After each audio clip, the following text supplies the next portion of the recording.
In this video, we're going to talk about the language used in the discussion section. Remember, the discussion is the last section of the research paper. In the discussion, you are reviewing the results of your experiment and writing about your ideas for possible explanations and comparing these with previous research. Some of these things are facts, that is, we know that they are true, and some of these are your opinions, ideas, and suggestions. The language you use shows the readers your level of confidence with the information. You might remember that in the introduction videos we said everything you write needs proof so that we can believe you. You can use citations or a clear logical argument or the measurements from your own experiment to provide the evidence. In the discussion, you'll do these same things, but you will also use words that show that you recognize that some of the things you say can't be proven. In fact, you will often discuss opposite possibilities, so there can't be proof. But the reader needs to understand clearly what you know and what is just your suggestion. The discussion section often uses these two tenses, and in a similar way to the introduction and results section. Present tense is generally used when reporting the findings of the research, but past tense is used for the details of the experiment. You can think of this like this.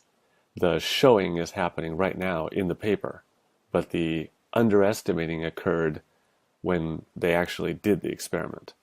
In this example, past tense is used when talking about what someone else did in their paper. These guys suggested this. But present tense is used for the general result of their study, which is a truth now. Arousing music reduces the attentional space available, and so on. Next, when we write our opinions or ideas, or other things that we can't be 100% certain are true, we use hedging to make our confidence level clear. Now, the first sentence here uses the word proved, which implies that this is 100% true and accepted. And the second sentence uses suggested instead to show that this has not been accepted as 100% true. Here are some techniques we can use for hedging. We can use words like may, might, and could, words like suggest, words like possibly or probably, or it is likely that, it is possible that, and also words like seem to show, appear to show, tend to show, to make the show even weaker.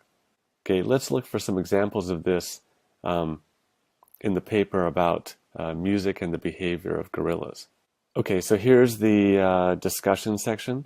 The findings from this study suggest that captive gorillas, like humans and other primates, may be influenced by their auditory environment. Okay, so you remember from here that they had no significant results. So they can't say shows, they can only say suggests or may be influenced. Okay, now these are the facts of their study. There was no evidence of a statistically significant effect. Okay, nonetheless, there was a pronounced trend, okay, for the animals to spend more time displaying behaviors indicative of relaxation. Okay, yeah, there definitely was a trend, a pronounced trend, but not a statistically significant trend. Okay, this is the paragraph where they discuss surprising results. The ecologically non-relevant sounds, classical music, appeared slightly more beneficial. Okay, and we're using appeared because, again, we don't actually know that it was beneficial. We just have some evidence to point toward that. Okay, and then here's some backup for that. Over 50% less aggression, 30% less abnormal behavior was noted. Again, this is a fact. Okay, previous research, this is previous research. Research suggests that classical music may have a beneficial effect. Okay, and they have some citations here. But again, this is still an issue. This is still a topic that's open to debate. Quite surprisingly, the gorillas in this investigation reacted. Well, they did react. That's true. Interestingly, Ogden et al., these guys found that two zoo house gorillas, okay, and we're using past tense here to talk about these guys' research. Now down here we're talking about the mechanism behind auditory stimulation affecting these gorillas, okay, and they use this kind of phrase here. it is possible that it simply serves as a mask, buffering the animals from the noise of visitors. Okay? Alternatively, it may be the case that there is something specific and enriching about certain types. Okay?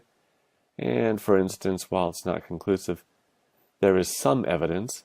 Well, here we go. This is not using may or might, but there is some evidence that Mozart's sonata may promote cognitive functioning in humans and animals. Classical music encouraged slightly less aggression. And then we get down here to our further work is needed to unravel the specific acoustic elements that animals respond to. Okay, and again in our final paragraph, overall this study suggests that captive gorillas are slightly, though not significantly, influenced by their auditory environment. And there we go, further research is needed to determine the long-term effects. Okay.